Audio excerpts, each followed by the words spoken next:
Right guys, Red Raw back again with another video. This one is just a look towards the summer and what we think is going to happen. I must admit I'm very nervous about the summer.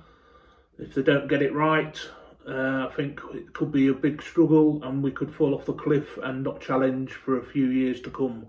So it's vitally important that Dick and Edwards and Hughes or whatever all get it right. They've had a long enough holiday to assess everybody.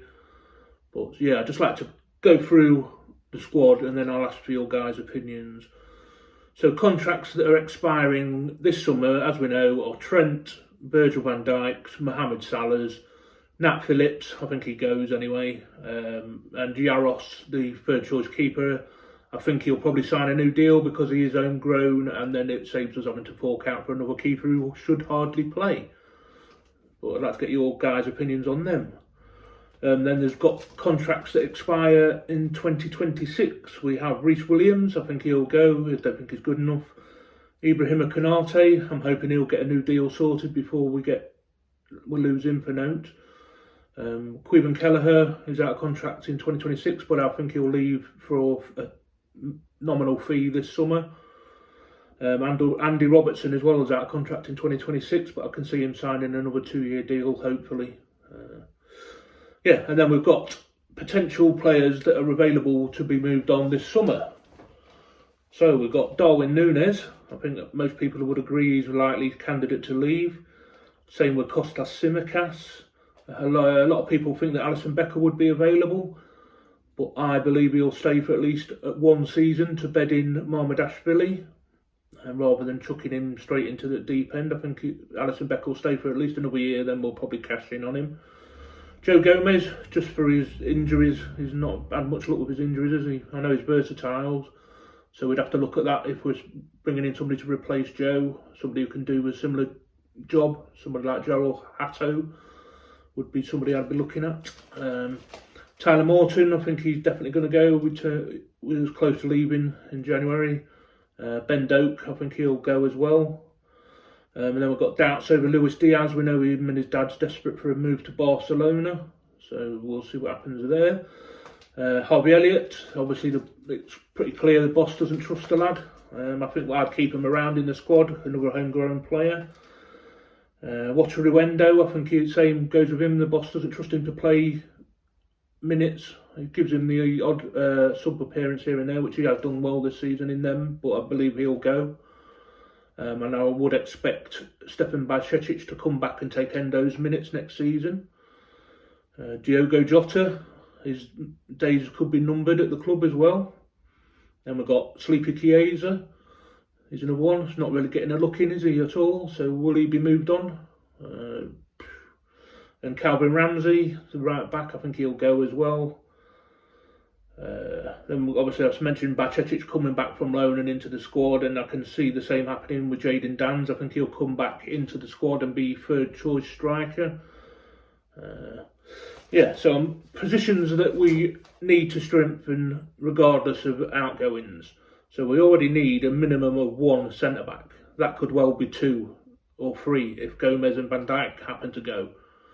So take this all into consideration. We need a left-back, we need a right-back, we need a defensive midfielder to come in to ease the load off Ryan Gravenberch. Then we need one wide player, maybe more. If Salah, Diaz and Chiesa do go, then we're probably looking at another 1 or 2 there. Striker, if Jota goes, if Núñez goes, then we need at least 1 or 2 strikers in that position. Like I say, I think Danns will come in and take third choice, so if Núñez and Jota both go, we're going to need to bring in 2 more strikers. So we're talking probably a minimum of 6 incomings regardless of departures.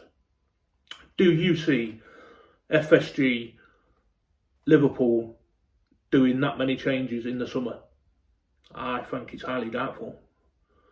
Regardless of how much they're going to spend, I can't see them making them minimum 6. This is without departures. If, like I say, if Verge goes, God forbid, if Salah goes, God forbid, we need to be bringing in more players. So if they did leave, you're talking 8, 9 new players in one transfer window? Don't see it. I've got a horrible feeling it's all going to go bad in the summer, and we are going to be back to the days of Roy Hodgson, where we're not challenging for anything, mediocre, bang average, just for the lack of foresight from our owners, powers that be. So much for succession planning. How we got into the situation where we could lose our best players for nothing, and they're too tight to give them deserve your captain of your football club, and you lowballing him, the best player in the world this season, and you're lowballing him, having the best season of his life. He's not. I don't understand him. Ibrahim Konate, how can he be allowed to be in his last year of his contract? He's the future. It makes me sick. But yeah, just like to gain your guys' thoughts. I do not see us making that many changes in one window, which is either going to leave us very short on numbers next season, or we're retaining a lot of these players. Either way, it's not a good thought, is it? Yeah, just leave me your guys' thoughts and opinions. What do you think we're going to do? Can you see us making that many changes?